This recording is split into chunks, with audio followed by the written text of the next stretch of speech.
Yang terhormat Bapak Kepala Sekolah UPTD SMP Negeri 4 Biren, Bapak Arni MPD.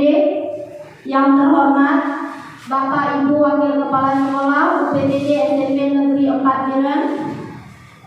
Yang kami hormati Ibu Rina Asrita sebagai pemateri kita pada hari ini, serta Bapak Ibu guru dan staf tenaga pendidikan UPTD SMP Negeri 4 Biren yang berbahagia.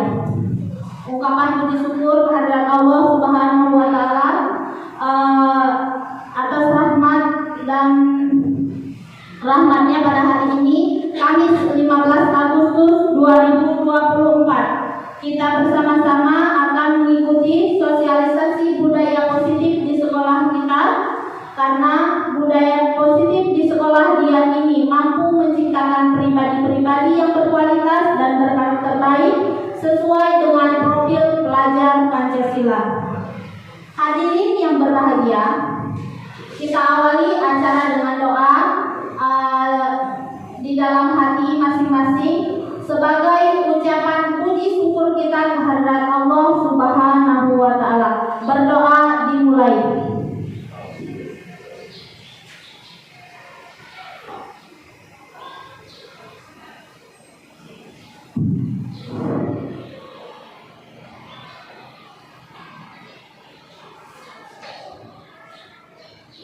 Doa selesai.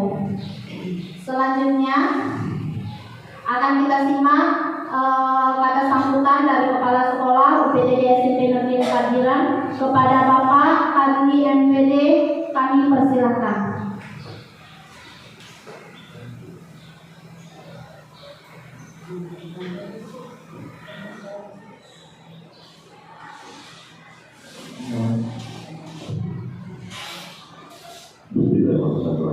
Assalamualaikum warahmatullahi wabarakatuh.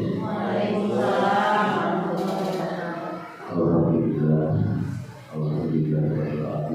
wassalatu wassalamu ala asyrofil anbiya'i wal mursalin wa ala alihi wa sahbihi.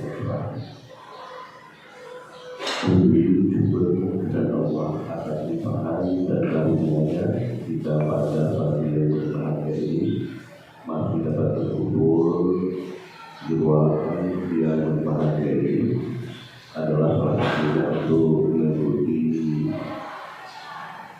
program calon guru bersekolah yang pada hari ini Ibu Asrita hadir dengan kita sebagai calon. Selawat dan salam terlebih kita akan mengucapkan pengakuan besar kepada Muhammad Sallallahu Alaihi Wasallam. Yang kami hormati wakil guru, wakil siswa, dan kemudian hari ini mohon maaf masih saja mungkin saya keluar atau meninggalkan tempat ini, saya minta maaf kepada Ibu Asrita. Pulang saya mohon maaf karena cerita saya ini adalah berbuka, dan saya ini dulunya saya mengucapkan Bismillahirrahmanirrahim membuka acara bertipai guru dengan Ibu Asrita dengan judul budaya positif. Demikian harapan kami. Saya pilih wabillahi budaya. Wassalamualaikum warahmatullahi wabarakatuh.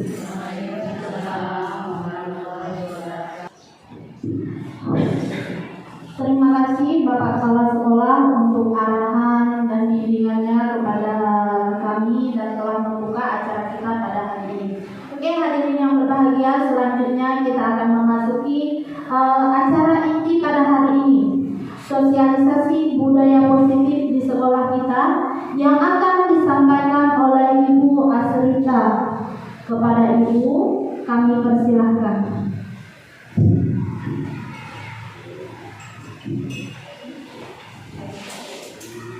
Baik, sebelum kita mulai, saya mau bertanya dulu, apakah Ibu bahagia di pagi hari ini? Bahagia. Alhamdulillah. Maka sesuatu yang kita rasakan kalau misalnya ada yang bahagia, berarti kita tidak bahagia.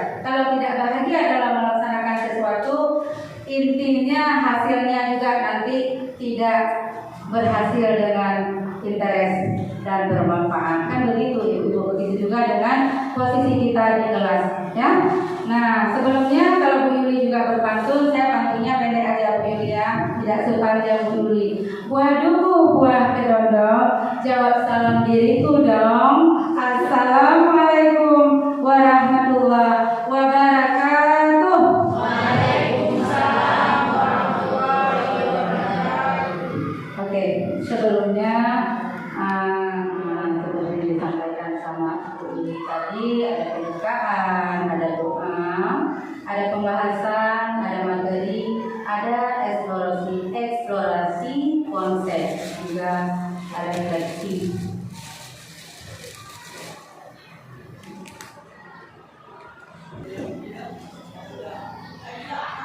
Oke, kita lanjut. Sedikit ada kesalahan, bukan kesalahan musibah ya, kendalanya mati lampu. Semua sudah diatur oleh Allah Subhanahu Wa Taala dan kita diberi kesempatan untuk kita lanjutkan lagi. Terima kasih Bapak dan Ibu untuk saling mendukung, dan ini adalah budaya positif, support dengan satu sama lain di dalam satu atap, ya Pak. Kemudian sebelum kita mulai, kita ada kesepakatan kelas.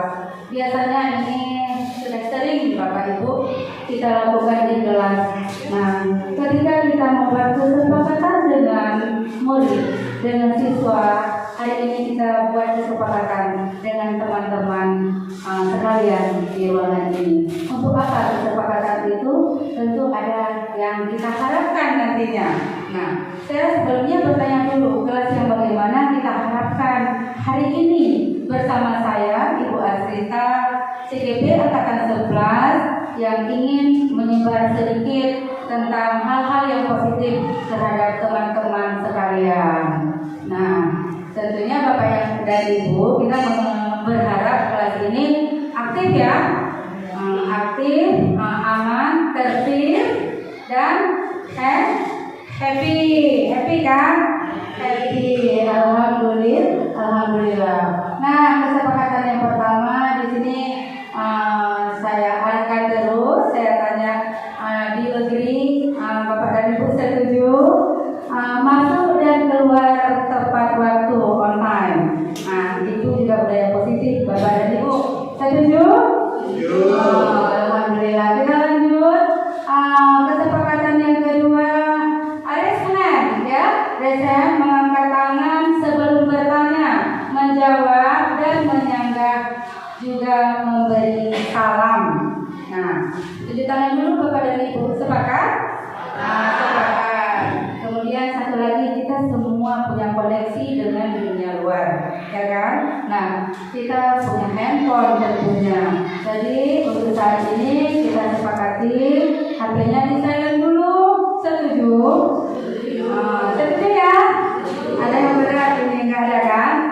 Enggak ada. Oke, kita lanjut. Kalau sudah begitu, kalau sudah sepakat, alhamdulillah kelas ini akan menjadi kelas yang kita inginkan. Begitu juga dengan siswa Bapak dan Ibu di kelas. Sebelum kita melakukan suatu pembelajaran di kelas, sepakati dulu apa yang ingin kita sepakati. Yang harus kita ingat adalah si murid bahagia, tentu ibunya atau bapaknya juga harus bahagia. Makanya munculkan harapan-harapan terhadap anak didik di kelas untuk satu kesepakatan. Biasakan mereka kita sepakati, bukan perintah dari kita, tetapi munculkan opini-opini dari mereka, Bapak dan Ibu. Saya kira semua pernah melakukannya, mungkin saja belum konsisten. Namanya juga pendidik itu juga bukan malaikat yang jatuh dari langit, sehingga kita begitu sempurna ketika kita action di depan siswa. Pasti juga ada hal-hal yang perlu kita belajar lagi, ya kan Bapak dan Ibu? Oke, kita lanjut.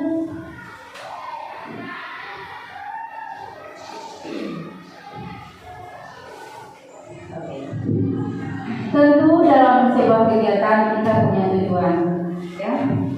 Tidak mungkin kalau kita melakukan sesuatu tidak ada tujuan. Tujuan daripada presentasi hari ini adalah berbagi pengalaman dan pembelajaran dalam penerapan konsep budaya positif kepada rekan guru agar mampu menerapkan budaya positif di kelas. Nah, kira-kira sebelum kita lanjutkan, kita sudah tahu tujuannya yaitu sharing, ya, sharing pengalaman. Kalau saya hari ini punya pengalaman secara teori dan praktek sama diri saya akan berbagi dengan Bapak dan Ibu. Begitu juga hal-hal yang baru dari Bapak dan Ibu bisa Bapak ungkapkan melalui pendapat nantinya, pertanyaan, umpan balik dan sebagainya. Jadi akan kita buka juga sesi pertanyaan dengan catatan sepakat yang tadi, yaitu raise hand. Tunjuk tangan dulu. Kita lanjut. Nah, di sini kita bisa lihat budaya positif. Ini secuil Bapak dan Ibu, ya, secuil budaya positif yang kita terapkan di sekolah yang pernah kita alami. Ini aksi nyata yang pernah kita alami. Mungkin ini yang saya alami begini, ya, Bapak dan Ibu yang alami lain lagi budaya positifnya. Ada yang bisa kira-kira mendeskripsikan tentang budaya positif yang terjadi di sekolah kita? Boleh tunjuk tangan Bapak dan Ibu? Ada budaya positif yang pernah kita lakukan atau Bapak Ibu lakukan di sekolah? Bu Yuli? Terima kasih Ibu atas waktunya. Budaya positif yang sudah terjadi di sekolah kita, mungkin salah satunya saya sampaikan yaitu salam pagi. Itu termasuk budaya positif. Terus kesepakatan kelas, kalau kami di ruang BK itu setelah selesai acara kegiatan itu ada namanya salam-salaman dengan orang tua, kalau memang ada orang tua dengan teman yang berdamai atau bahkan dengan diri sendiri. Oke, luar biasa. Resen. Clap your hand. Tepuk tangan buat Ibu Yuli.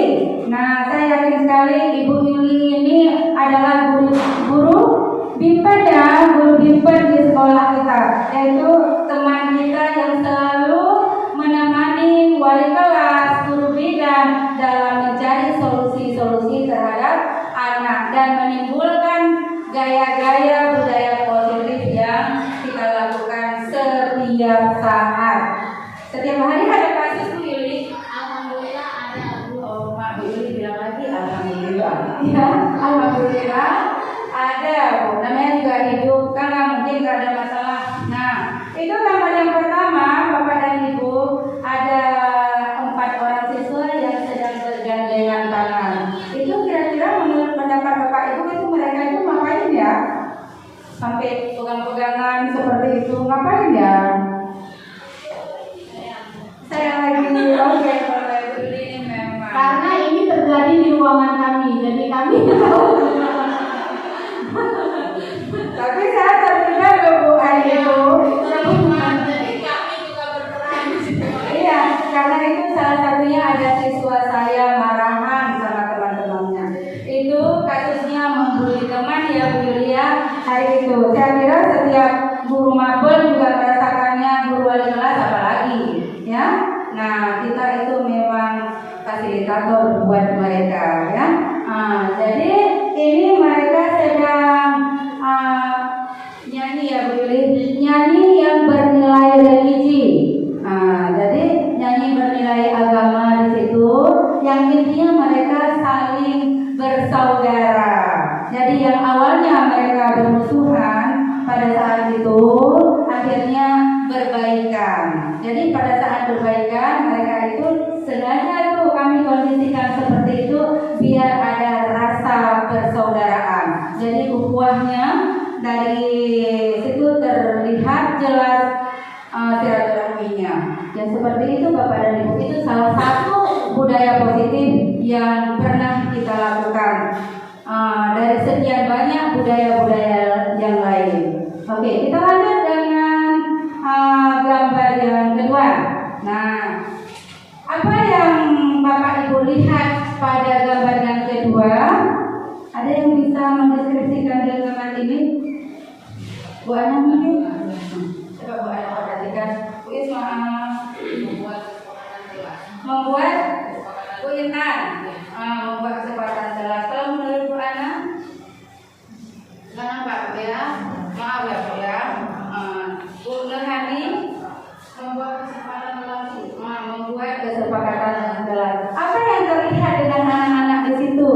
ketika mereka membuat kesepakatan kelas Bapak dan Ibu?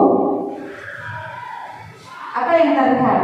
Adakah terlihat ada anak yang bla bla bla bla, malu-malu Bapak dan Ibu? Ada anak yang low confident, ada yang tidak percaya diri, ada yang tidak percaya diri. Nanti kita akan bahas selanjutnya. Kenapa mereka tidak percaya diri? Mungkin ada kebutuhan yang mereka belum bisa mendapatkannya. Akhirnya mereka merasa rendah diri di antara teman-temannya. Padahal itu kan cuma saya arahkan menempelkannya apa yang mereka tulis, ya, apa yang mereka tulis. Tapi masih juga mereka merasa aduh Bu, malu. Itu fitrah seorang anak yang belum mempunyai kesempurnaan kebutuhan Bapak dan Ibu. Nanti ada penjelasan selanjutnya. Oke, gambar selanjutnya. Nah, budaya positif yang sering kita lakukan adalah kita menyalami anak ketika anak pergi datang ke sekolah di pagi hari. Ini juga suatu budaya positif yang sudah sangat kental di sekolah kita. Jadi kita berharap kita bisa lagi memunculkan budaya positifnya ketika kita menyalami anak. Kalau ada teman-teman yang barengan sama anak, kita juga salaman Bapak dan Ibu, memberi contoh teladan. Itu namanya menuntun mereka.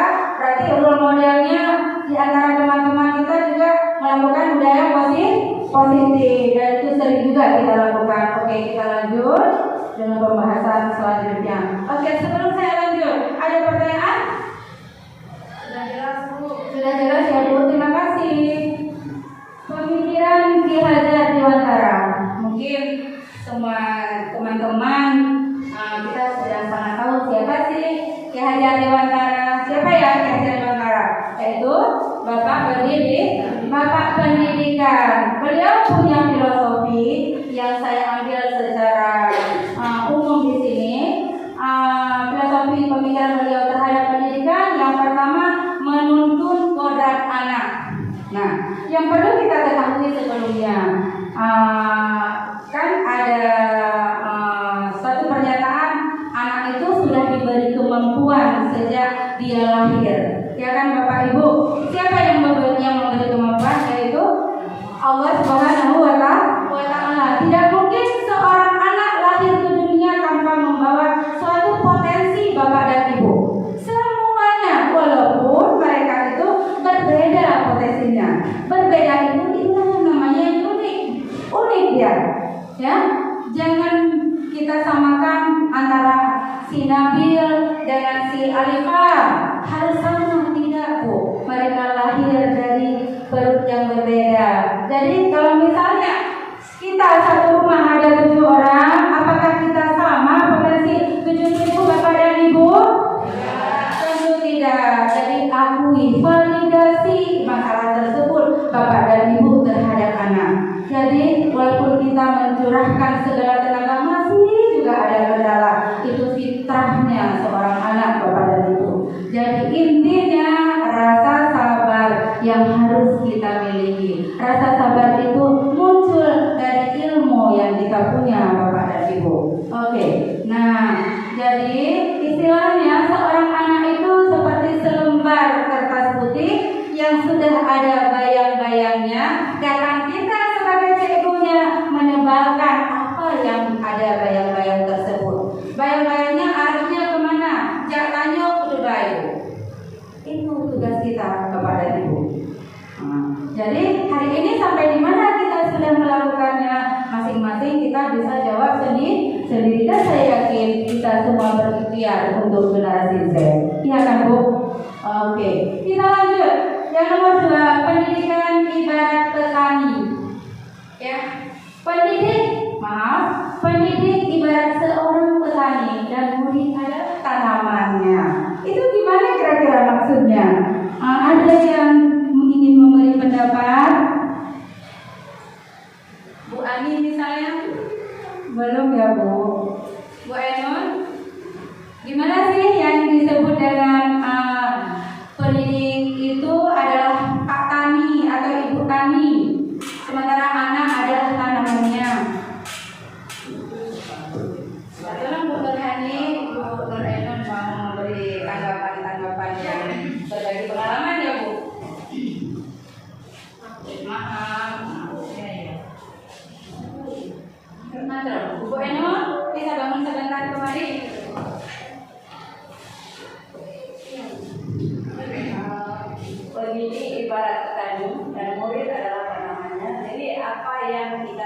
nanti itu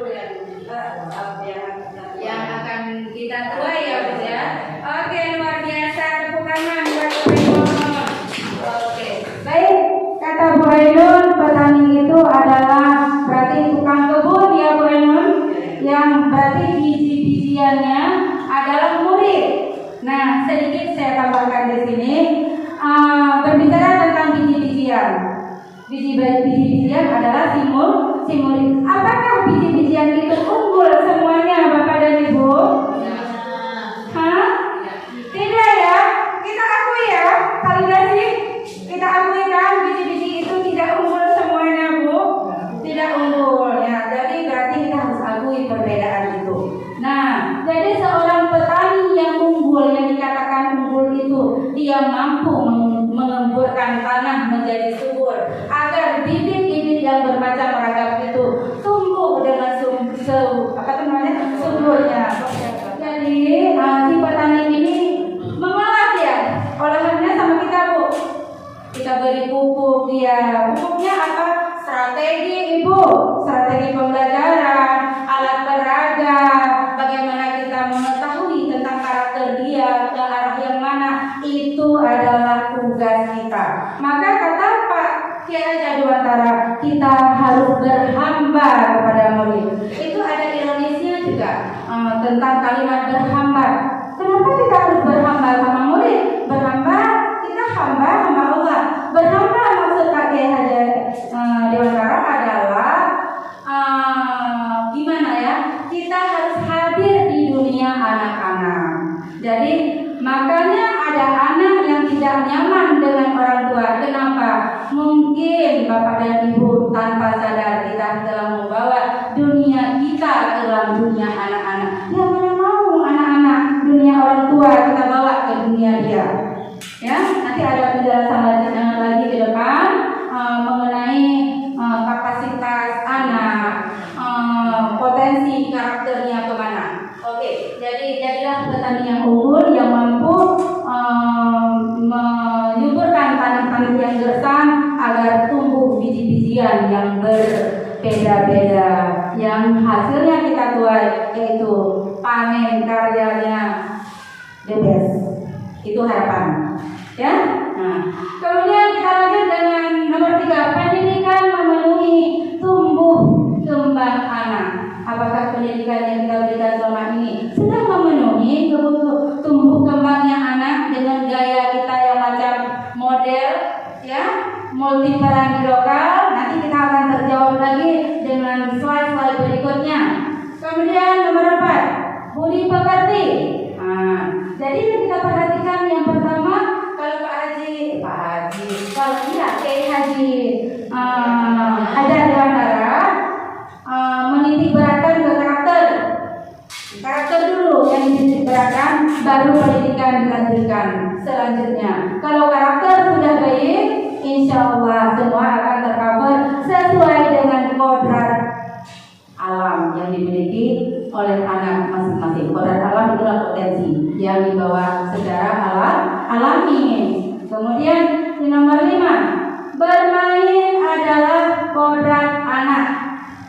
Nah, maka kita jangan marah Bapak dan Ibu. Bu Asrita ada marah kalau anak bermain? Ada, jujur ya, ada. Paling tidak kalau kita sudah mengetahui, kita minimalkan Bapak dan Ibu. Dunia bermain adalah dunia anak-anak. Maka jangan heran kalau kita lagi ngajar di kelas, Ibu, saya I want to go to toilet. Kalau dengan saya, no English, no permission. Tidak ngomong bahasa Inggris, nggak boleh permisi dengan saya. Katanya mau ke toilet. Oke, 5 minutes back to this class. Saya bilang 5 menit, go yuk ke kelas. Udah, ternyata nggak pulang-pulang Bapak dan Ibu. Ada nggak pengalaman seperti itu, Ibu? Ada Eliza? Ada Bu. Ada ya, ada. Jangan Sering. lupa Bu, dunia bermain adalah dunia anak-anak. Bagaimana kita kondisikan mereka? Bagaimana misalnya kapan boleh bermain pada tempatnya? Apakah boleh waktu pelajaran ada nilai harus saling menghormati juga? Nah, di situ peran kita Bapak dan Ibu. Makanya kita marah-marah ketika anak-anak bermain. Jangan lupa Bu,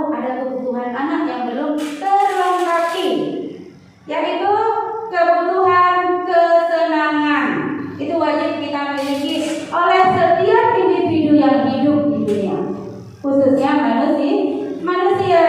Sekarang kita mau nggak senang, mau nggak kita lama-lama misalnya di suatu tempat? Mau? Nggak mau kan? Nah, anak juga seperti itu. Kalau dia nggak senang juga nggak mau lama-lama. Dia mau happy. Nah, jadi kita gimana ya? Sedikit-sedikit ya kita pahami mereka. Karena itu memang sudah menjadi tugas kita. Sepertinya ini sudah tidak semangat, kita sedikit sebentar ya. Sambil duduk saja ya Bu.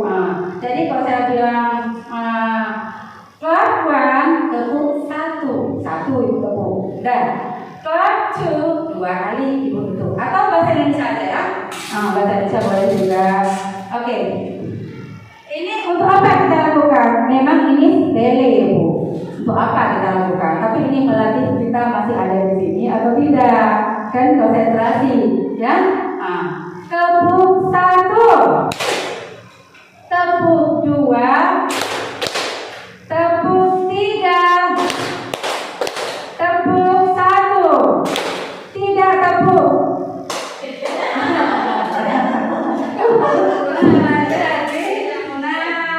Seperti ini terjadi di kelas Bapak dan Ibu, benar nggak? Benar nggak? Kita tes sekali lagi. Ya, ini hal yang paling sederhana, bukan kan?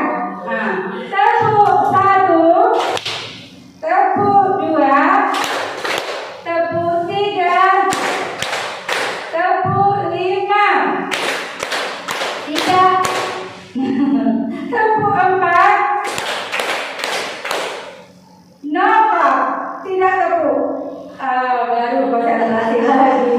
Ternyata hal sederhana juga bisa mempengaruhi anak didik.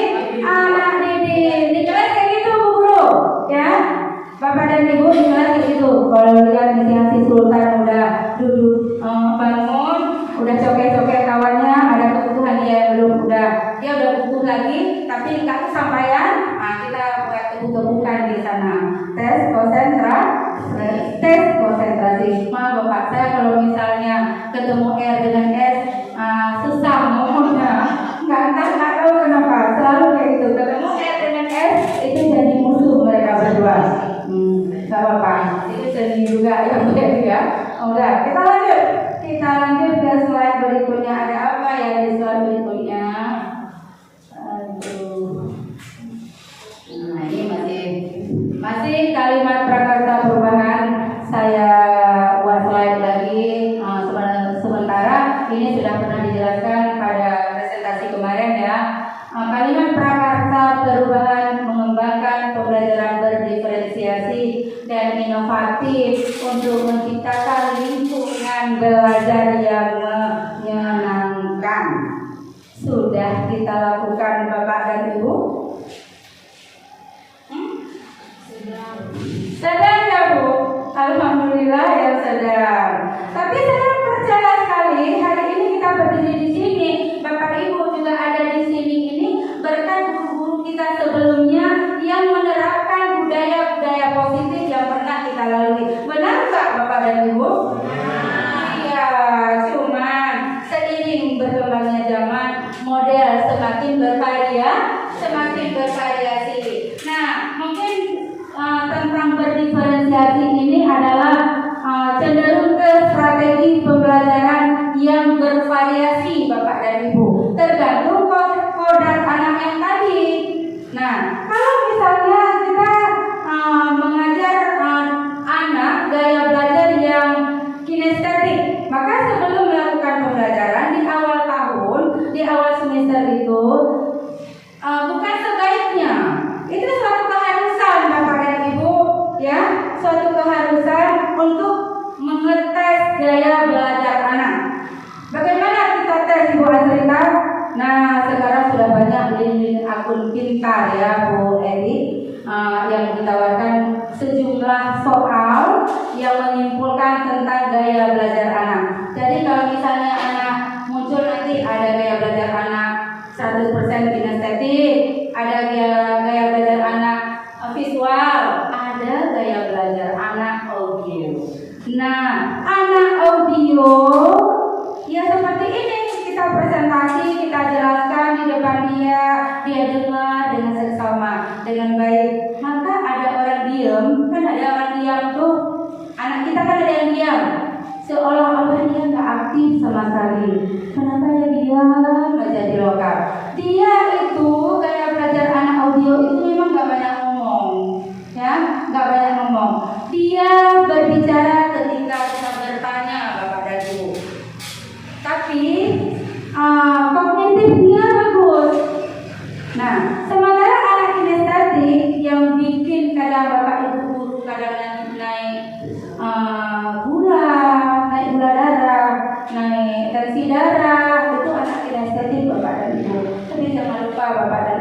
mereka itu unik. Hargai perbedaan. Kita juga berbeda Bapak dan Ibu.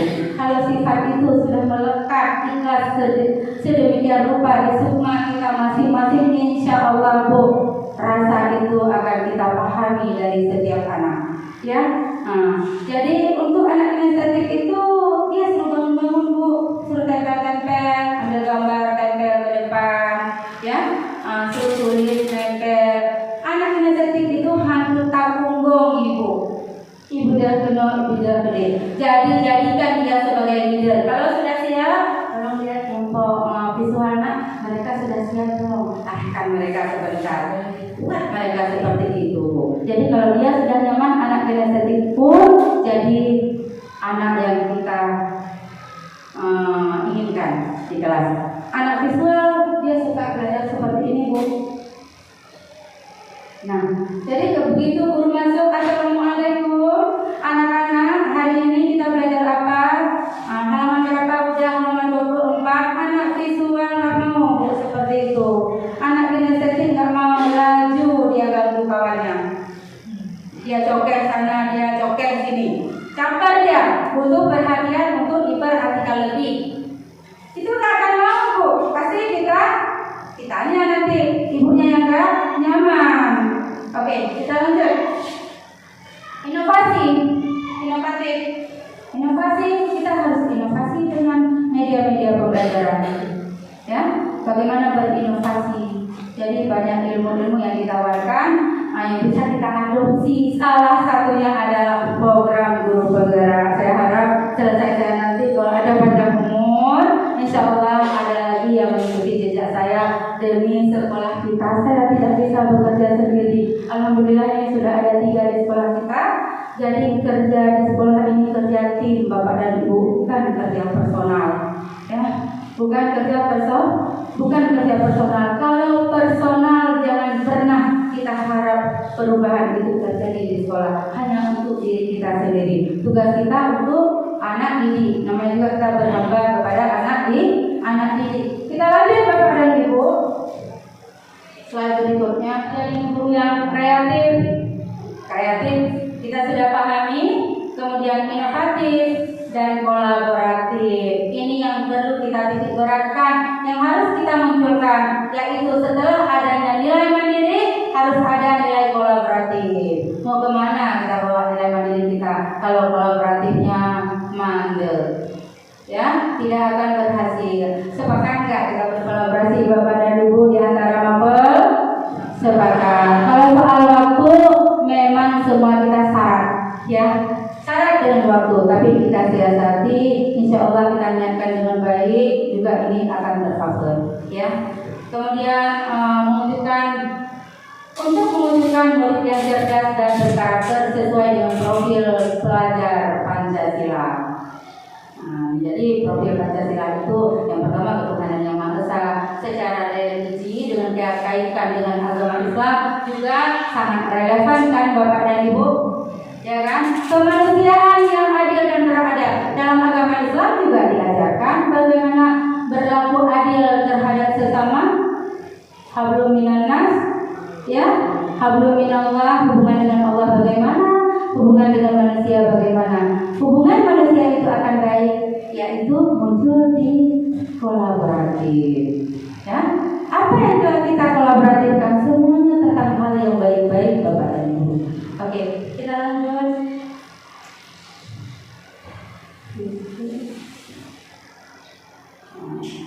Pertanyaan pemantik, ya. Pertanyaan pemantik, budaya positif. Apa yang selama ini sudah pernah kita terapkan di sekolah?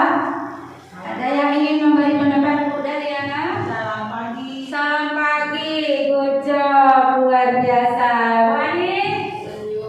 Senyum. 5S ya Bu Ani? Iya. Apa aja ya SS itu? Senyum, sapa, salam. Senyum, sapa, salam. Sopan, sambut. Ada kira-kira yang tidak sesuai dengan agama di situ? Nggak ada ya. Pemulia Jami disuruh dengan budaya kita ya, memuliakan tamu dalam agama, apalagi kalau mau masuk surga sambung silaturahmi. Salah satu jalan menuju surga yaitu menyambung silaturahmi. Itulah kolaboratif tadi, Bapak dan Ibu, ya. Kemudian ada pertanyaan lagi nih, pertanyaan pemantik yang perlu kita jawab masing-masing. Bagaimana ya cara kita menciptakan budaya positif di sekolah? Ayo, bagaimana nih, Bu Intan?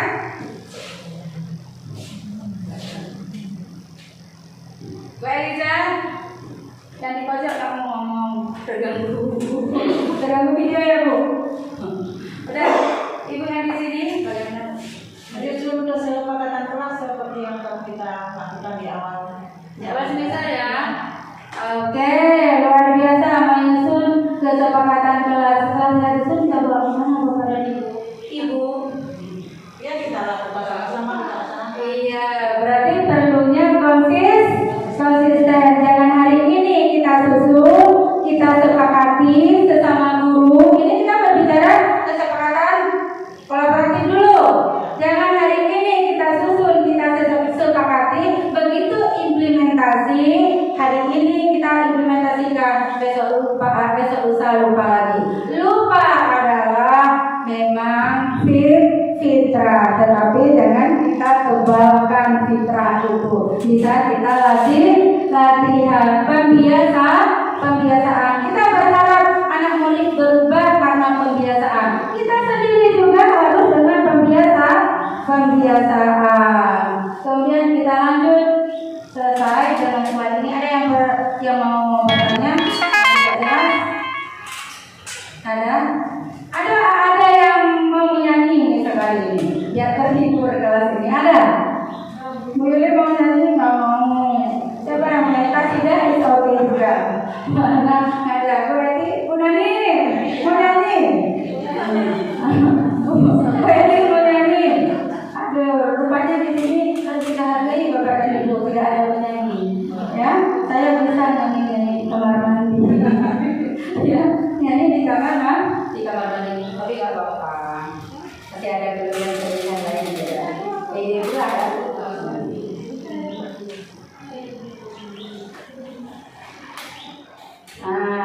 Eksplorasi konsep disiplin positif dan nilai kebijakan universal.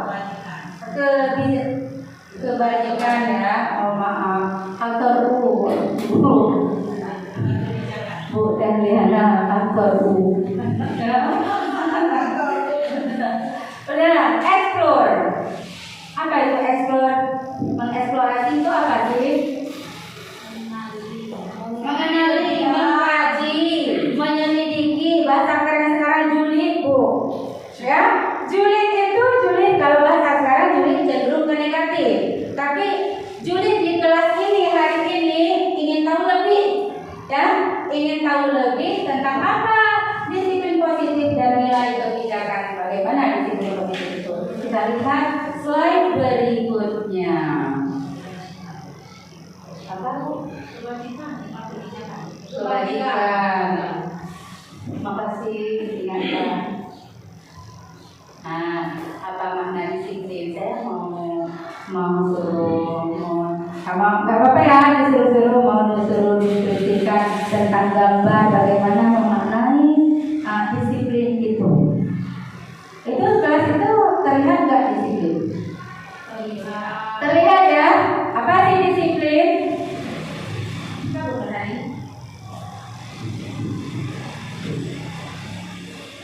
Disiplin adalah melakukan setiap kegiatan seperti seharusnya sesuai dengan kesepakatan yang disampaikan di kelas atau di tempat yang lain. Oke, luar biasa. Kata Bu Nurhani, bukan Bu Nurhani. Oke, disiplin kata Bu Nurhani suatu kebiasaan yang baik-baik ya Bu, yang sering kita lakukan di suatu tempat. Ya, suatu tempat di sini kalau kita hari ini kita sorot di sekolah dan di kelas maupun di tempat yang lain. Jadi makna disiplin ini tergambar ini saya lagi mengajar di kelas, anak-anak sedang antusias mendengar dan juga saya menghidupkan fokus di situ. Ya, nah ini sudah tergambar tentang kedisiplinan. Kemudian kita lanjut dengan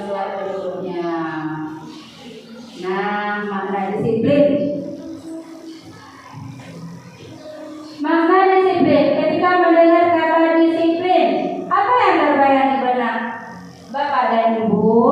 Nah, yang pertama berasal dari bahasa Latin disiplin itu, yaitu disiplina, bukan spirulina ya Bu. Spirulina itu lumut ya, lumut yang bisa dikonsumsi, sudah dijadikan nutrisi sekarang ya. Nah, itu bukan, ini disiplina yang artinya belajar. Nah, gambar yang tadi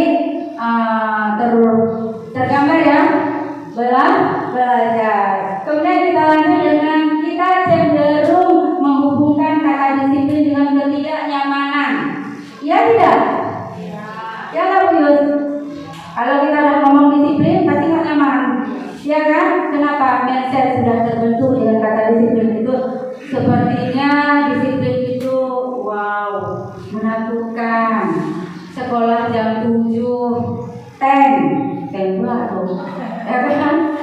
Ten sudah sampai di sekolah. Jadi kita selalu berusaha yang terbaik untuk sekolah. Oh, masalah misalnya ada halangan, macam-macam kejadian di lapangan, itu juga harus diserah Bapak dan Ibu. Makanya perlu komunikasi yang baik. Kemudian kita lanjut, apa sih disiplin? Di kolom 3, dalam budaya kita disiplin adalah suatu hal untuk mendapatkan kepatuhan. Setuju nggak Bu? Setuju ya? Ibu Diana kenapa lemas? Setuju ya? Setuju. Bu Yus, kenapa lemas? Sakit gitu. Nah, udah kita nyanyi Bu, sudah lagi. Udah. Aduh. Kemudian disiplin diri. Lanjut, disiplin diri membuat orang menggali potensinya menuju sebuah tujuan dan tanggung jawab. Menggali ya, menggali itulah explore tadi.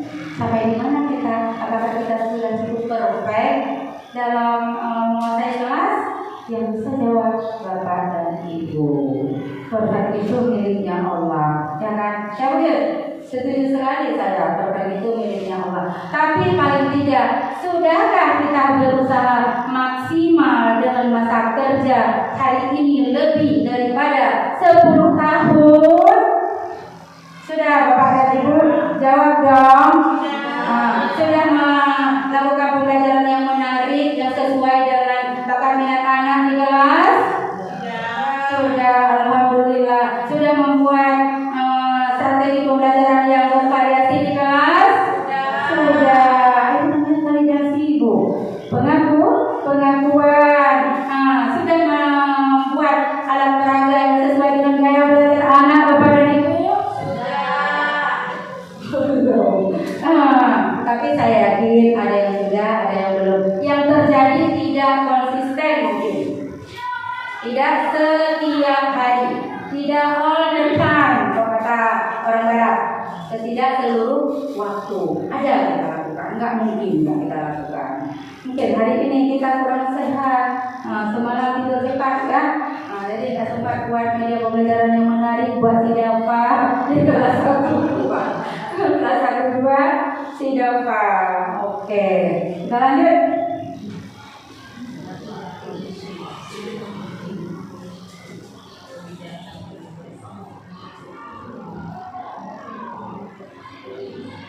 Kebutuhan kita lanjut saja.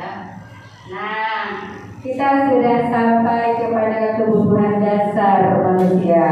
Kalau kita pergi ke Banda Aceh, Bapak dan Ibu, kita sudah sampai Sare ini, ya? Sudah sampai Sare. Di suatu hari kita ke Banda Aceh, Mesir Raya ya? Iya ya. Udah. Kebutuhan dasar manusia yang harus wajib terpenuhi, tidak boleh tidak ada. Ini tidak boleh. Nalurinya seorang manusia butuh kebutuhan Bapak dan Ibu. Bukan kita ada guru yang butuh kebutuhan, bukan murid saja yang butuh kebutuhan. Anak-anak di rumah, suami, masyarakat, pada umumnya seluruh manusia yang normal butuh kebutuhan apa saja ya. Nah, yang lingkaran ini terbagi 4. Nah, jadi ini kalau rumus lingkaran udah Liana lah ini jagonya sama Ibu Eliza Zubra ya. Jadi yang pertama kebutuhan dasar perlu kasih dan sayang dan rasa diterima Bapak dan Ibu. Nah, dalam bentuk cinta. Cinta itu versinya beda-beda Bapak dan Ibu. Cinta terhadap pasangan, kebutuhan, ya. Cinta terhadap pasangan, menerima cinta dari pasangan Bapak dan Ibu juga kebutuhan. Jadi jangan pernah bilang saya nggak butuh. Jangan pernah bilang seperti itu. Berarti sudah tidak normal manusia itu kalau tidak menerima cinta dari sesama. Nah, di sini ketika kita berbicara tentang kasih sayang dan rasa diterima, apakah kebutuhan ini sudah kita beri untuk anak didik kita, Bu? Sudah berikan?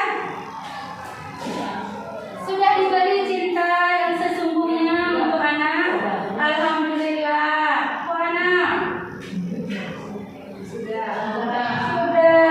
Alhamdulillah berarti cinta ibu kami. Ya, kita harus berbagi-bagi. Salah Pak Mari kalau cinta itu tidak dibagi. Jadi bagi yang di Osako.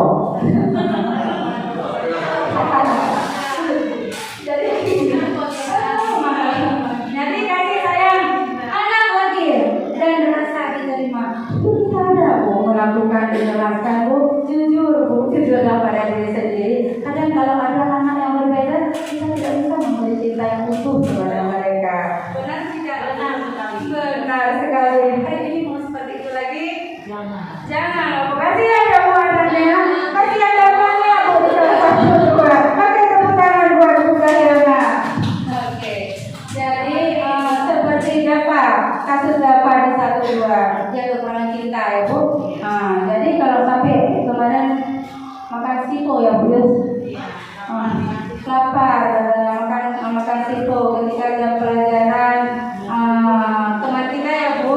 Pertamanya dia memang udah pukul meja, ada coba-coba kawan. Pada saat itu mungkin kita lupa memberi rasa cinta kepada dia. Akhirnya dia overaction, ambil siko.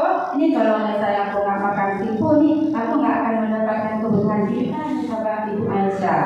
Akhirnya dia minum siko, minum siko itu nggak datang ke sekolah ya. Minum siko sampai berbuih mulutnya dibawa ke bimper. Saya gimana Bu Yuli? Dari hasil yang kami wawancarai, nah di sini dia memang menunjukkan kasih sayang, terus karena tidak mendapatkan itu diharapkan kepada Bapak Ibu ke depannya memang untuk dia perlu diperhatikan secara khusus. Nah ini kenapa? Karena itu tidak dapat di rumah itu yang dapatnya terlalu keras. Sebab itu tetap duduk, tangan terlalu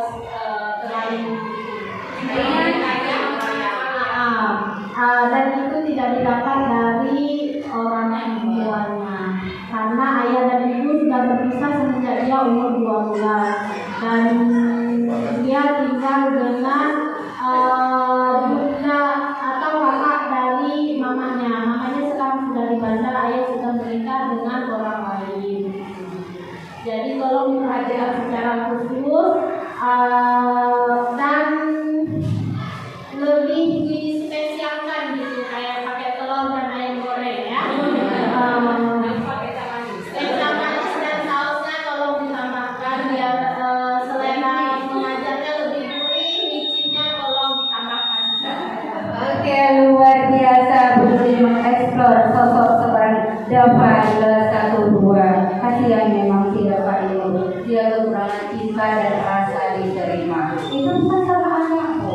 Banyak faktor yang membuat dia seperti itu. Masihkah Bapak dan Ibu menganggap Dava itu adalah anak yang membuli teman, mengganggu teman?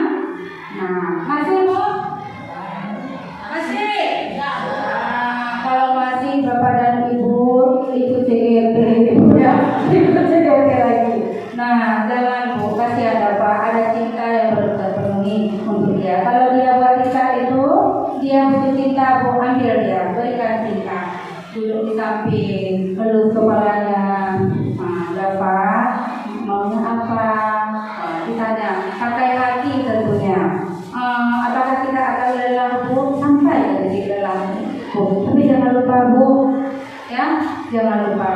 kita juga mendapatkan sesuatu yang kita lakukan. Harap dari Allah pahala menuju ke surga seseorang guru itu lebih mudah kepada ibu. Ya, kalau kita ikhlas. Amin ya rabbal alamin. Penguasaan. Makanya kita melihat di antara teman-teman ada yang mendominasi di kelas. Itu kebutuhan dia, Bu. Ingin berkuasa. Sama kita ada tersemat perasaan itu ada. Kalau kita tidak ego, pasti kita jujur menjawabnya. Ada, Bu, pada sisi-sisi tertentu. Butuh kebutuhan penguasaan. Jadi itu manusiawi ketika anak menguasai temannya, ya, menguasai temannya. Berarti ada kebutuhan dia yang perlu kita cukupkan. Kemudian kita lanjut lagi ke kebutuhan yang di tengah tuh, bertahan hidup. Nah, ini penting sekali.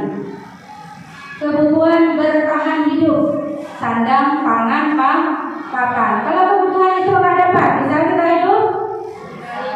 Tidak bisa. Maka kalau ada anak tidak sarapan pagi, dia tidur di lokal, kita marah. Siapa yang salah, Bu? Siapa yang salah kalau anak tidur di sekolah, dia tidak sarapan pagi, berlinang air mata atau meremut mukanya, terus dia kena marah lagi sama kita. Siapa di situ posisi salah?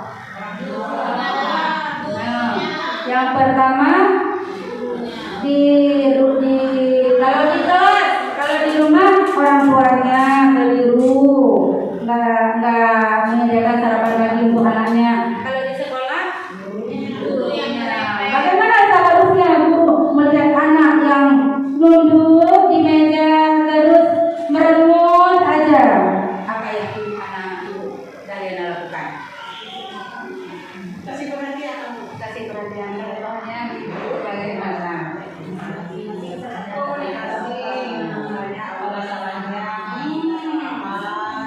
Oke, betul ya.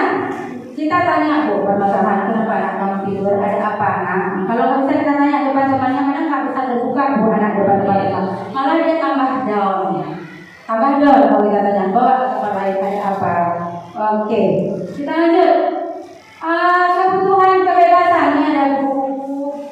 Kenapa dilambangkan dengan buku? Terbang kemana-mana. Itu juga kebutuhan kita, Bu. Kebutuhan anak dididik yang perlu kita penuhi. Maka kalau ada anak bermasalah, jangan lupa ingat kebutuhan dasar ini, Bu. Ibu ingat ini, ya. Biar kita tidak terkontaminasi dengan gaya pembelajaran zaman old. Ya. Kita lanjut. Ada kebutuhan kesenangan satu lagi. Sudah saya jelaskan tadi, yaitu happy. Ya, itu juga kebutuhan wajib kita punya. Sudah sampai ke mengapa tidak peraturan saja? Mengapa harus keyakinan kelas? Kenapa enggak namanya peraturan saja? Kenapa keyakinan kelas? Oke, kita lihat. Mengapa kita memiliki peraturan harus menggunakan helm bila mengendarai kendaraan roda 2? Pertanyaannya, mengapa kita memiliki peraturan 3M, menggunakan masker, mencuci tangan, dan menjaga jarak? Mengapa kita memiliki peraturan datang tepat waktu pada saat kita mengikuti pelatihan? Jadi di sini sebenarnya untuk mendukung motivasi intrinsik kembali ke nilai-nilai, keyakinan lebih menggerakkan seseorang dibandingkan mengikuti serangkaian peraturan-peraturan. Apa sih perbedaan keyakinan dan peraturan, Bu Nurhani? Keyakinan adalah bentuknya seperti peraturan, hal yang harus dilakukan, tetapi itu berasal dari kesadaran atau motivasi intrinsik dari sekelompok anak ataupun orang yang membuatnya. Jika peraturan itu lebih kepada hal yang dibuat oleh seseorang, tapi harus dilalui oleh banyak orang yang itu bisa dikatakan adalah motivasi intrinsik, hal yang didapat dari orang lain, sehingga yang melaksanakan merasa terpaksa dan tidak nyaman. Berarti di sini sudah tahu kita perbedaannya seperti Bu Nurhani jelaskan. Oh ya, Bapak dan Ibu, kalau misalnya mau ngomong silakan Bapak dan Ibu bisa mengklarifikasi singkat. Nah, jadi keyakinan itu timbul dari nilai-nilai kesadaran yang tidak dipaksa Bu dia melakukannya. Dia biasanya terhindar dari kata jangan ya Bu Nurhani. Jangan masuk kelas kalau 10 menit Ibu sudah mengajar di lokal. Itu peraturan apa keyakinan? Peraturan ya. Yang sering kita lakukan peraturan itu keyakinan Bu, Bapak dan Ibu. Peraturan. Jadi nilai yang kita dapatkan sempurna tidak kalau peraturan itu sebelah saja, tidak ada kesepakatan? Tidak ya. Jadi lebih efektif keyakinan ya Bapak dan Ibu. Oke, itulah keyakinan memiliki nilai disiplin. Bahasanya kira-kira seperti ini. Kami semua mendengarkan pembelajaran dengan baik ketika guru berbicara di depan. Jadi tidak memakai kata jangan bicara dengan keras ketika bu guru mengajar di lokal. Di lokal itu peraturan. Jadi kalau peraturan biasanya tidak nyaman. Kalau keyakinan dia muncul di sini, Bu. Di sini, sadar. Ada pendekatannya nanti diceritakan di segitiga restitusi seperti yang pernah juga disampaikan oleh Bu Nurhani dan Bu Eliza Zura sebelumnya. Oke, kita lanjut. Waktunya sudah jam berapa?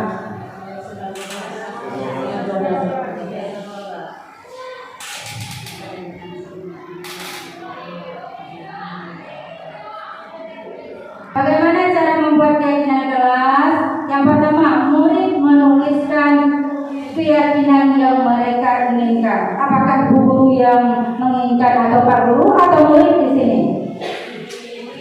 Murid. Tentunya dengan sepakat.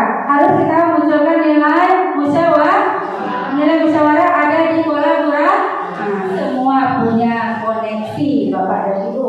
Kemudian guru dan siswa mengulas keyakinan yang sudah ditulis. Biasanya kita kan mengarahkan anak menempelkan ke depan. Kemudian kita baca, semua kita arahkan anak untuk membacanya dan kita simpulkan.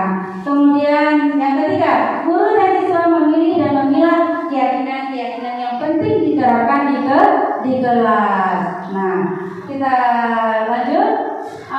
Mengubah keyakinan kelas menjadi kalimat positif seperti kita katakan tadi, menghindari kata jangan.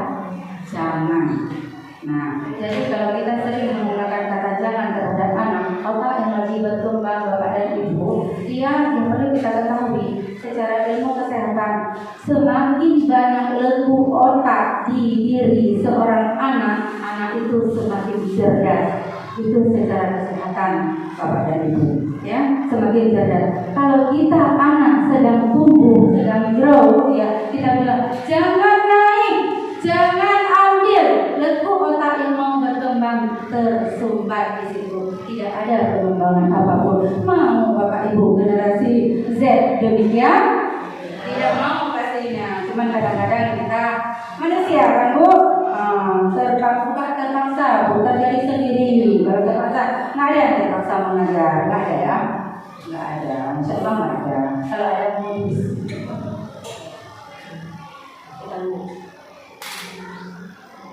nah ini contoh penerapan pembuatan keyakinan kelas. Ini hanya contoh yang saya lakukan. Keyakinan kelas yang sudah saya kumpulkan hari itu saya dokumentasikan, belum ditulis di origami karena saya bilang ke anak, saya arahkan anak nanti kita tulis setelah kita tempel anak-anak. Jadi keyakinan kelas sudah ada, sudah kami simpulkan, ditulis biar mudah. Jadi tulisnya sedang ditempel. Seperti itulah nanti kita tempel di kelas masing-masing hasil kesepakatan mereka. Oke, lanjut.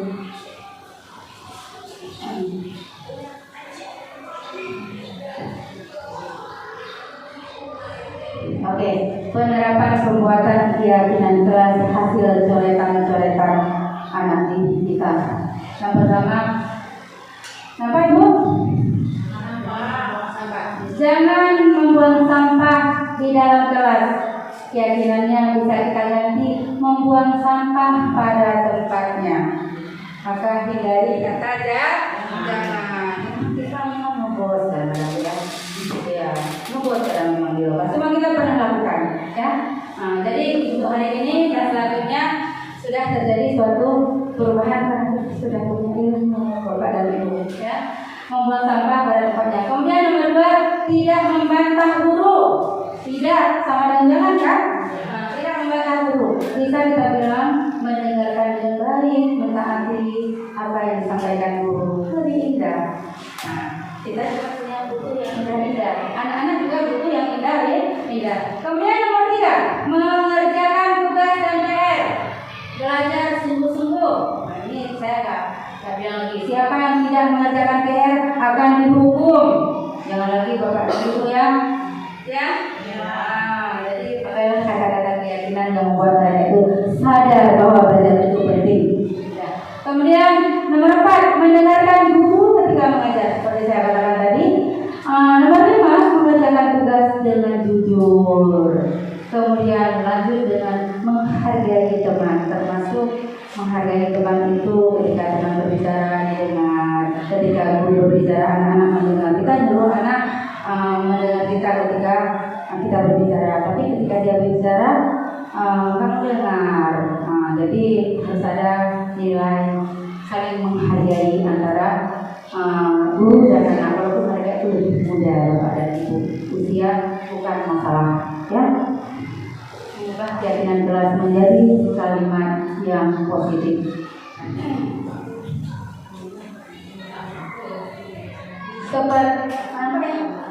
Oke, saya jelaskan ya. 5 posisi kontrol yang pernah kita peran di kelas. Yang pertama, posisi kontrol sebagai penghukum. Ya, gimana ya posisi kontrol sebagai penghukum? Ada yang bisa mendeskripsikannya? Intan misalnya sebagai penghukum. Misalkan kita sebagai guru ketika memberi kesepakatan dengan anak melanggarnya, kita memberi sanksi atau hukuman untuk anak. Karena contohnya ini pelajaran ibu tidak boleh keluar untuk kamar mandi selain sekali saja untuk sekolah anak. Tapi ketika mereka lagi, berarti kita akan membuat kesepakatan berarti akan ada sanksi untuk anak tersebut, apakah lupa atau sebagainya. Oke, baik, Bu Intan, ya luar biasa. Bu Intan pernah berperan sebagai penghukum, semua kita pernah. Jadi nanti kita mengkaji ulang posisi yang mana yang paling tepat untuk kita jalankan dalam keseharian dengan anak. Kalau penghukum bukan, dia begini misalnya. Begitu kita lihat anak melakukan kesalahan, misalnya ada pelajaran di kantin, si siapa Sultan misalnya.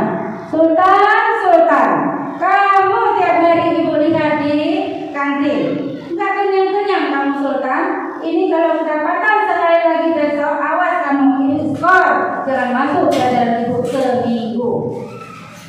Apakah itu terterapkan?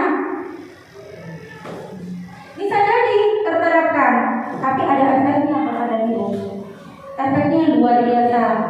Apa efeknya? Seluruh kehidupan dia kalau misalnya sakit hati, ya pada saat itu dia marah besar terhadap ibu itu, aku ada yang dilihat. Bukan sering dikata gitu kan? Aku ada yang bilang, marah dia, dendam, memendam suatu hal yang tidak baik di hati dia sampai kapan-kapan mau kita jadi dengan pahit dalam sanubari anak didik kita sendiri. Itu posisi sebagai penghukum. Tapi kita pernah melakukannya, ya. Saya juga pernah melakukannya. Jadi untuk hari ini kita sudah tahu posisi yang mana yang paling tepat. Kita lanjut. Kemudian posisi membuat orang merasa bersalah. Itu sering, saya juga sering, ya. Sebelumnya saya sering. Bagaimana membuat rasa bersalah? Saya begini posisinya. Nggak apa-apa, saya ya bahasanya ada, jadi kan saya. Jadi misalnya ada Muhammad di kelas. Muhammad di kelas. Muhammad Hafiz, PR bahasa Inggrisnya tolong dikumpulkan. Misalnya,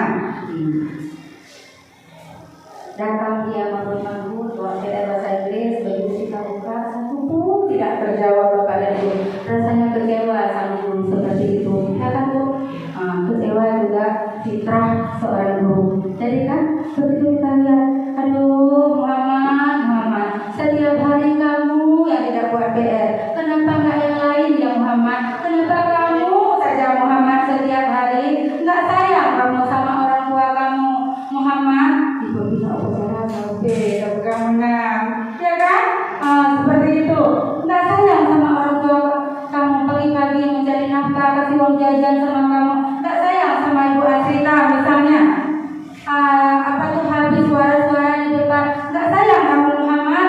Nah, sedangkan posisi pembuat rasa bersalah itu efeknya ke anak, dia tidak pernah percaya diri Bu, menganggap dirinya kalau ketemu dengan kita, aku salah aja. Siapa yang membuat mereka seperti itu Bu? Pak? Siapa Bu? Kita bukan? Insya tobat nasuha Bu ya. Jangan tobat sabar, habis pedas makan lagi. Kalau tobat nasuha berarti kita benar-benar tobat yang sesungguhnya. Oke. Kemudian ada posisi sebagai teman. Bahaya juga ini posisi sebagai teman. Ya. Gimana posisi sebagai teman? Posisi sebagai teman misalnya ada anak terlambat sekolah, namanya si David misalnya. Gimana menurut Bu Nurhani? Bu Nurhani lagi. Kalau posisi sebagai teman, kira-kira? Posisi sebagai teman itu kita menempatkan bagaimana mencari cara agar dapat menutupi kesalahan dari si anak. Nah, dengan membuat kesepakatan dengan si anak, menurut posisi kontrol sebagai teman ini masih misalkan kurang efektif karena si anak tersebut akan kecenderungan terhadap kita. Jika kita tidak ada, maka bagaimana masa depannya? Tergantung berarti dia Bu ya. Ada Pak C-nya di situ. Kalau di sini di Ruawi ada Pak Mawadi, ponakan Pak Mawadi, saya ada si Wadi di situ. Pasti seperti itu kan? Itu posisi sebagai teman. Jadi bisa kita contohkan misalnya begini, posisi itu. Begitu anak terlambat, Sultan terlambat. Kenapa kamu Sultan? Tiap hari kan? Kamu aja yang terlambat. Kenapa? Karena kamu dari Bu. Ya udahlah, masuk terus cepat-cepat. Biar Ibu isi absen nanti, ya. Tos dulu. Tos kita mulai dulu dia. Posisi sebagai teman. Besok dia mau harap lagi Bu. Besok lusa dia harap lagi. Gak apa-apa, betul ada si Wadi di situ.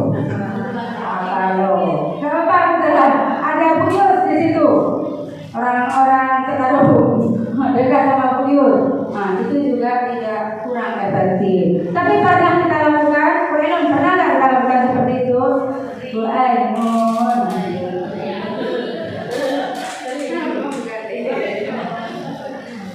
Pernah ya? Pernah kita lakukan. Kalau kita manusia ya pilih, ada tidak kita mau sendiri. Kemudian posisi sebagai pemantau. Posisi pemantau biasanya dilakukan oleh sebagian orang yang nggak banyak ngomong juga ada. Dia pantau aja semua bukti-bukti nyata, aksi nyata dia kumpulin semua. Kita kumpulin aksi nyata dia tuh, tentang dia tuh. Jadi kalau posisi pemantau itu bagaimana kira-kira efeknya? Bagaimana? Mau mengenai efek posisi pemantau? Pak biar kelas kita Ibu. Posisi kontrol sebagai pemantau ini dirasakan sudah baik karena guru sudah mulai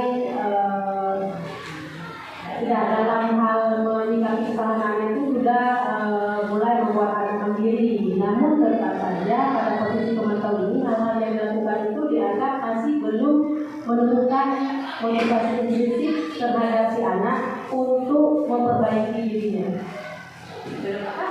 Belum menemukan motivasi intrinsik.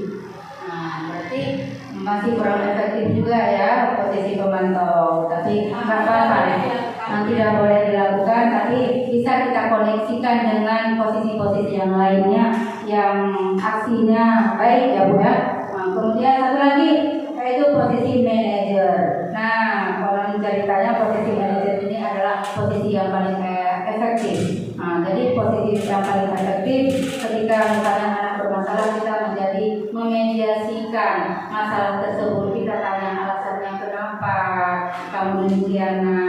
Nah, jadi anak akan bercerita, kita tahu, kita rasakan Bu permasalahan dia. Setelah kita rasakan, kita beri jalan keluar. Nah, itu namanya posisi manajer. Di antara posisi-posisi itu semua, posisi mana yang paling tepat kita lakukan, Bapak dan Ibu? Posisi manajer. Jadi mulai besok kita posisi manajer ya Bu.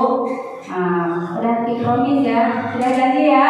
Ya, saya juga berjanji sama diri sendiri, mudah-mudahan tidak lupa. Kadang-kadang faktor dan tidak lupa. Oke, baik. Jadi dengan berakhir presentasi kita hari ini, sebelumnya kita refleksikan dulu hal-hal yang kita dapatkan hari ini. Jadi Bu Intan, Bu Erika tadi dengan Bu Nurani sudah merefleksikan hal baru apa yang mengubah paradigma saya yang saya dapatkan. Nah, jadi hal baru yang didapatkan adalah tentang budaya positif, bagaimana kita mengimplementasikan di sekolah, dan kita berusaha menjadi melakukan perubahan yang baik buat anak didik kita. Luar biasa refleksi dari Bu Intan tadi. Sementara Bu Nurhani, refleksi kita hari ini adalah beliau mengatakan perasaan apa yang muncul selama mengikuti sesi khususnya mengenai makna disiplin dan motivasi. Ini secara keseluruhan juga sudah mengungkapkan tadi perasaan happy, senang, khawatir. Khawatirnya karena kita terikat dengan tanggung jawab itu mengajar di lingkungan. Untuk saya lakukan perubahan. Insya Allah, semoga saya berharap sama Allah istiqamah melanjutkan sampai saya menutup usia. Insya Allah, ya Allah, ya, Insya Allah. Jadi yang namanya manusia biasa selalu berusaha, selalu lupa ada teman-teman nanti yang mengingatkan. Kita saling mengingatkan ya Bapak dan Ibu. Iya. Oke. Kemudian saya akan menjadi omong itu di antara teman-teman yang seperti apa setelah mengikuti modul ini, yaitu saya ingin menjadi guru yang berpihak kepada murid. Ya, saya ingin menjadi agen perubahan semampu saya, semaksimal mungkin energi yang ada di diri saya. Semoga saya sehat selalu dan Allah mengizinkan. Insya Allah, amin ya rabbal alamin. Menarik sekali paparan tentang budaya positif yang disampaikan oleh Ibu Asrita tadi. Terima kasih Ibu Asrita atas pemaparan yang telah disampaikan. Tentunya sangat menambah wawasan bagi kita semua. Oke Bapak Ibu, saya simpulkan sedikit apa yang telah disampaikan oleh Ibu Asrita tadi. Mengutip yang disampaikan oleh Ki Haji Dewantara bahwa sekolah diibaratkan sebagai tanah tempat bercocok tanam, yaitu bagi guru harus mengusahakan sekolah menjadi lingkungan yang menyenangkan, menjaga dan melindungi murid dari segala hal yang tidak baik. Dengan demikian, karakter murid akan tumbuh dengan baik sesuai dengan profil pelajar Pancasila yang bisa diupayakan melalui budaya positif di sekolah kita. Oke, Bapak Ibu. Tentunya dari hal yang menarik tadi pasti ada hal-hal yang masih membuat Bapak Ibu penasaran dan ingin tahu lebih jauh tentang budaya positif di sekolah. Untuk itu langsung saja kita memasuki sesi tanya jawab. Sementara kami buka satu penanya dulu. Bagi penanya kami mohon terlebih dahulu untuk menyebutkan nama serta mata pelajaran yang diampu. Dipersilahkan untuk mengangkat tangan Bapak Ibu. Siapa yang ingin bertanya? Oke, silahkan Ibu Hani.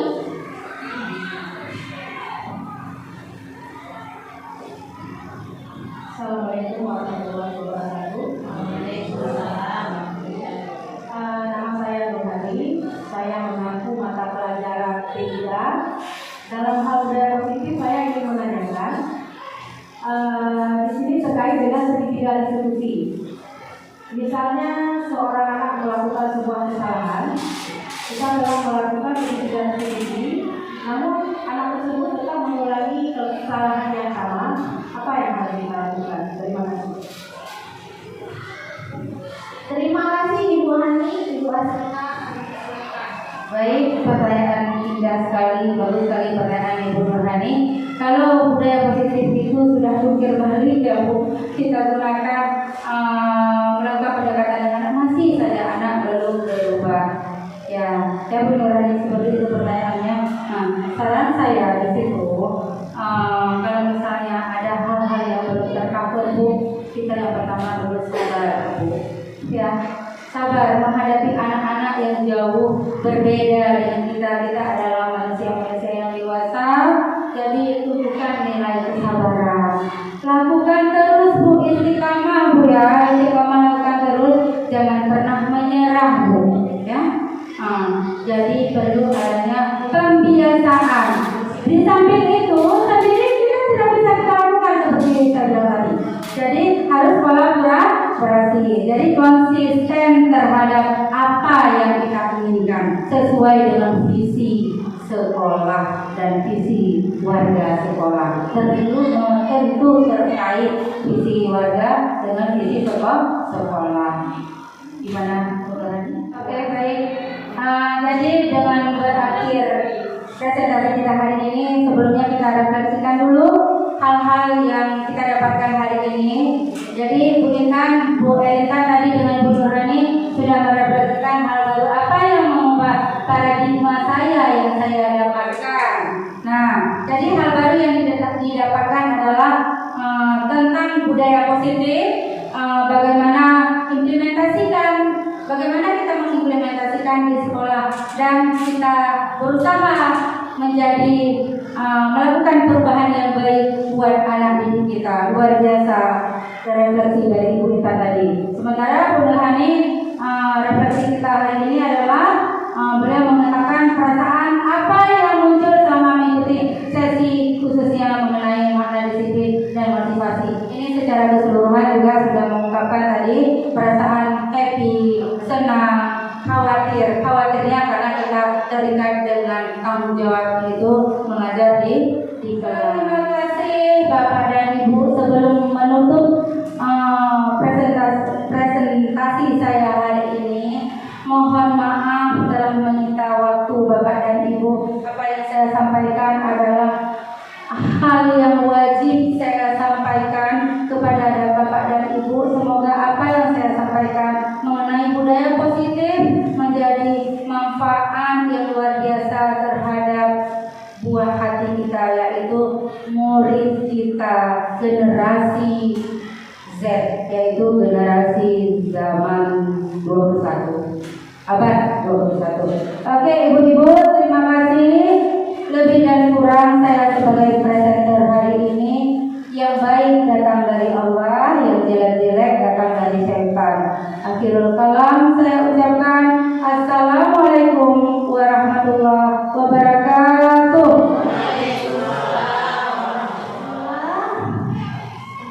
Mari kita berikan tepuk tangan untuk kita semua pada hari ini. Oke, kita sudah berbahagia. Baiklah, terima kasih Ibu Asmita dan semua Bapak Ibu guru hebat UPTT SMP Negeri 4 Biren. Semoga mulai hari ini kita semua punya tekad yang kuat untuk menerapkan budaya positif di sekolah kita. Oke, sebelum saya akhiri kegiatan kita pada hari ini, ada baiknya saya berpantun karena di awal tadi pantun saya juga ada, di akhir juga ada. Oke. Cakepnya jangan lupa ya. Indonesia negara yang penuh cinta kasih. Warna benderanya merah dan putih. Meski pertemuan hari ini membuat letih, saya ucapkan maaf dan terima kasih. Belum habis, masih ada. Biar semangat nih. Terima kasih hadirin dan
wabarakatuh.